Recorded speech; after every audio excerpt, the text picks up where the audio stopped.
இப்போவாது கேளு. என்ன குட்டி, இப்ப என்ன பத்த வச்சுக்கிட்டு இருக்க?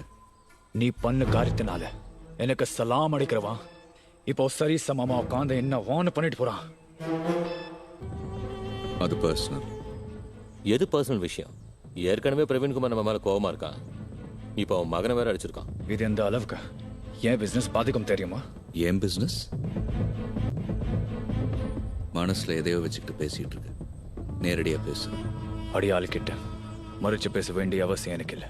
டிமிட்ரியோட கன்செப்ட் காப்பாத்தி கொடுத்தப்ப நண்பனா தெரிஞ்சனா, இப்போ அடியாள தெரியறனா?